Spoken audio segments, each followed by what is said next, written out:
Gabriel García Márquez and the history that inspired 100 Years of Solitude, the 1982 Nobel Prize for Literature. The most famous writer to win the Nobel Prize for Literature between 1982 and 1988 was Gabriel García Márquez. 1982, Gabriel García Márquez, 1927 to 2014, Colombia. Gabriel García Márquez was a Colombian novelist and journalist who came to symbolise Latin American writing itself. The label attached by critics to his work was magical realism, but Márquez transcended that label. He is the most translated Spanish language author of this past century. Magical realism may be a good place to start. It was the term applied by Western critics to the group of writers who emerged in the Latin American boom of the 1960s. Miguel Asturias, the Guatemalan 1967 Nobel Prize winner, was part of this group. Borges and later Nobel laureate Mario Vargas Llosa were also key members, but García Márquez became the most famous symbol of this style. Magical realism is understood to be the blending into realist narratives of elements of magic, fantasy, pre-modern perceptions of realities, dreams, and the aspects of experience that do not correspond to modern Euro-Atlantic perceptions of reality. In truth, many forms of literature do exactly that. What is a fairy tale? What is Beowulf? What happens in Franz Kafka's Metamorphosis? García Márquez is more fairly understood as a modernist who worked with the pluralities of cultures that Latin America inherited from its history. García Márquez placed himself in that literary tradition. He read Kafka, Borges, Faulkner, and Ramón Gómez de la Serna and emulated them in his writing, especially the Nobel laureate of his youth, Faulkner, from 1949, and the enigmatic Prague Jew who wrote in German, Franz Kafka. Indeed, García Márquez recalled that when he read as a youth Kafka's Metamorphosis, published in 1915, in which Gregor Samsa wakes metamorphosized into a bug, he decided to become a writer. If novelists could radically transform reality and perceptions of the boundaries of reality, then García Márquez was all in for this real magic. The beloved features of García Márquez are his adaptation of modernism to his pluralist Latin American inheritance. It emerged not through studies of the theories of modernism, but through engagement with the writers. It displays the formal innovation, the fragmentation, the fictionalised reader, and multiple narrators. The many languages and plural perspectives within a story, the breakdown of rational causality while still searching for orderly meaning, the multiple perspectives, plural voices and faces of human experience. But García Márquez's modernism was different to the Euro-Atlantic modernism from which he learned. There is more use of oral culture expressive of García Márquez's own experience of storytelling. The plural cultures represented in his fiction are not those of European historical traditions, such as in Joyce's Ulysses. They are the inheritance of the societies and cultures that survived in Latin America after the arrival of the Spanish and Portuguese colonisers and the many visitors to the continent since first contact, including African and Arabic cultures. Garcia Marquez did not just learn his style from European masters. He learned how to tell magical realist stories by listening to the oral tales of his grandmothers and aunts. It was from them that he absorbed many of those plural cultures that persisted in Colombia. They first inspired him to transform reality with stories. But the stories Garcia Marquez sought to tell were not mere children's fairy tales. He sought to transform historical reality with his fiction. He was committed to leftist politics that would confront the imperial exploitation of the people of Latin America. He followed the Sartrean idea of the engagé writer. He often said he was a journalist at heart. His magical novels need to be understood against a background of the real historical tragedies of Latin America and his nation of Colombia. Colombia occupies a critical strategic position in South and Central America. It has a long history of vexed relationships with the USA that, through the Monroe Doctrine, had long claimed dominion over Central and South America. In 1950, the USA government secretly put the issue plainly in a US Department of State policy statement on Colombia. They wrote, "The geographical position of Colombia on the Caribbean and Pacific approaches to the Panama Canal makes it unusually desirable that the best of relations be maintained. There is still some resentment over the part the US played in the events leading up to the separation of Panama from Colombia." The story of the Panama Canal is extraordinary, but we'll have to wait for another day.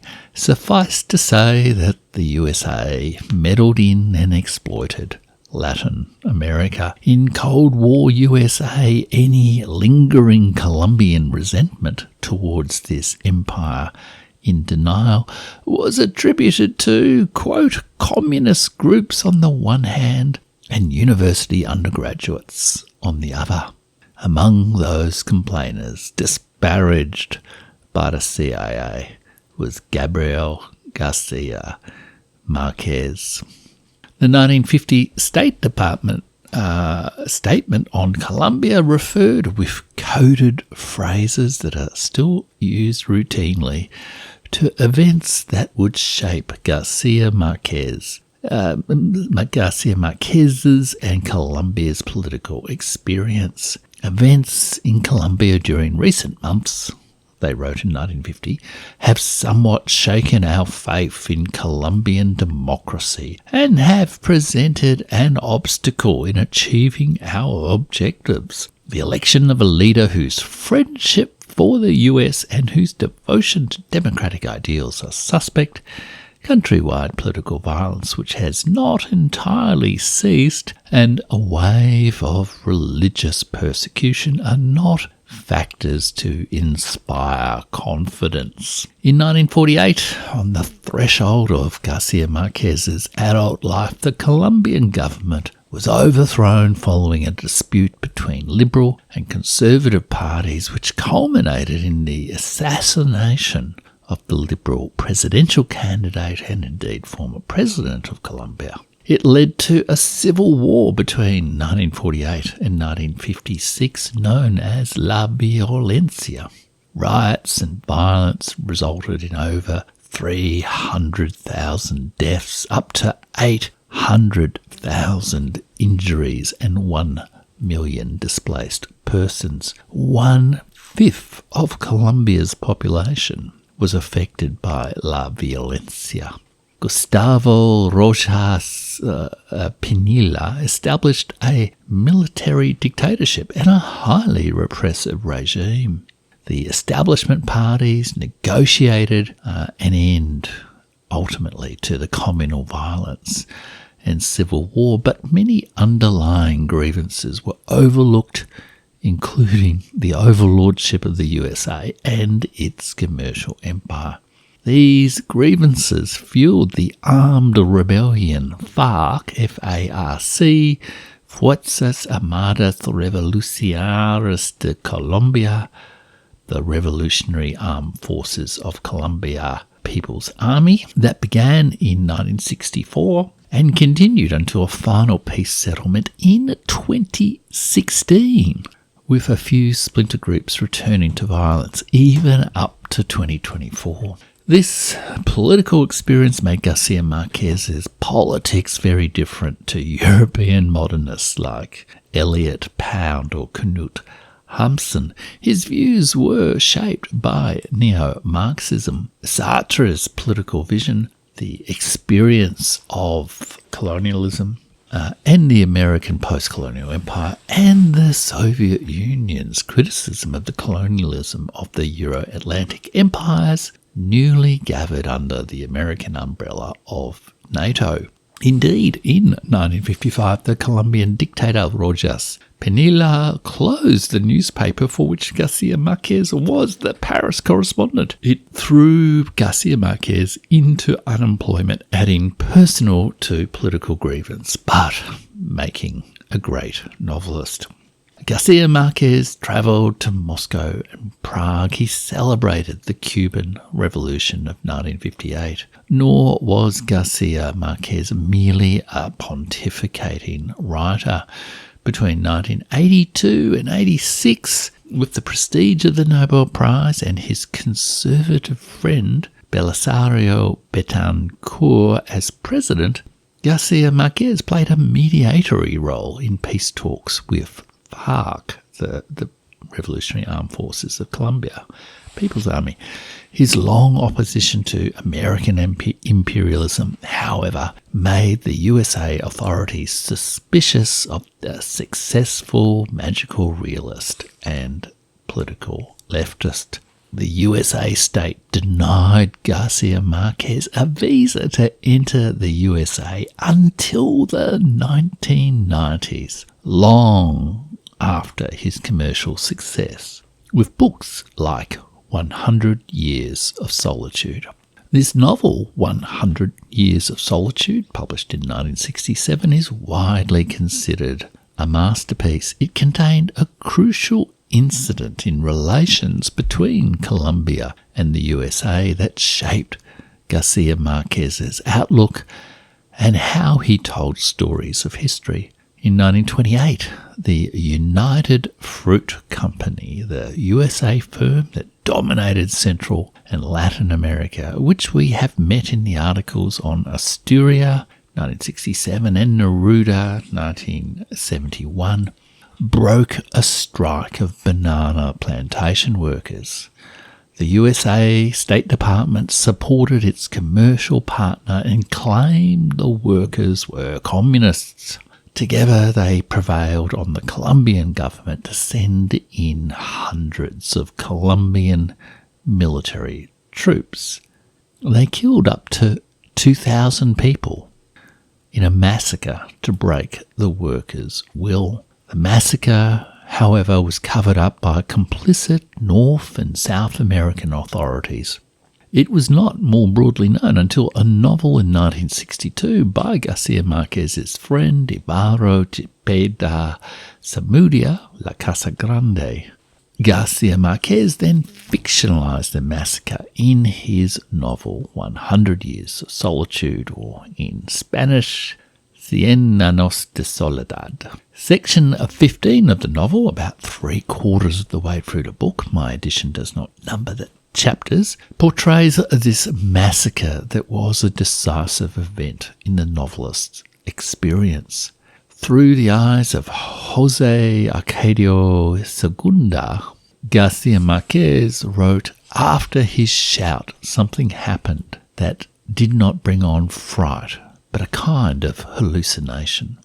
The captain gave the order to fire and 14 machine guns answered at once. But it all seemed like a farce. It was as if the machine guns had been loaded with caps because their panting rattle could be heard, and their incandescent spitting could be seen.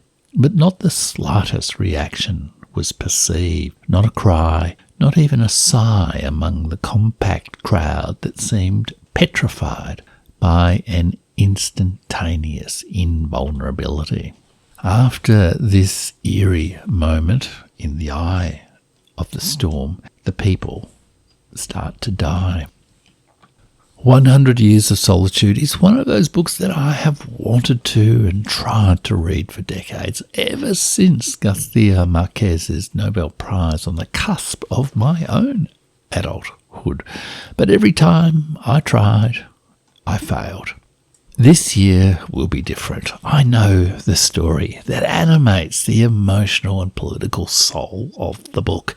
I feel closer to Márquez. He is not García Márquez. He is not a strange, magical realist. He is a modernist writer about history, his experience with the Banana Massacre, and how authorities, including historians, scrubbed it from Colombia's public narrative, taught him to find alternative ways to write history. As a leading expert on García Márquez wrote, thus, from an early age, García Márquez learned to be sceptical of the government representation of things, and also to question the work of professional historians. At the same time, he remains willing to trust in the possibility of finding the real truth in the knowledge of the common people and the voices of fiction writers. For him, for Fuentes, and for many writers of his generation, writing fiction was, among other things, a search for an historical truth and a revision of official histories. These writers' fictions can be more truthful than the written record of supposed facts. That's from R.L. Williams, a companion to Gabriel García Márquez. Perhaps García Márquez was not a magical realist, but rather a magical historian. In any case, his form of modernist fiction was historical storytelling in a world of lies that preceded our post-truth world. 100 Years of Solitude was the last in a cycle of novels set in Macondo, an imaginary place a lot like his Colombia. In 1975, García Márquez declared that he would not write another novel until after the fall of General Augusto Pinochet, the Chilean dictator brought to power by the USA. The killing or coerced suicide of Allende, the massacres of his supporters by CIA-backed troops, and the suspicious death of 1971 Nobel laureate Pablo Neruda brought back bad memories to García Márquez. Latin America was suffering again at the hands of the United Fruit Company and its USA and local elite collaborators, just like the banana plantation workers on the Costa in 1928. But fortunately, he returned to novels, including Chronicle of a Death Foretold in 1981 and Love in the Time of Cholera, 1985. He had a genius for titles. His journalism was collected a few years ago in a fine collection, The Scandal of the Century, and other writings, which was kindly given to me. Now, thanks to the 120 Nobel's Challenge, when I can look beyond the mirage of magical realism, I can at last deeply appreciate the real stories, plural cultures, and magical histories of this great modernist writer. I hope you've enjoyed this episode of the Burning Archive 120 Nobel's Challenge.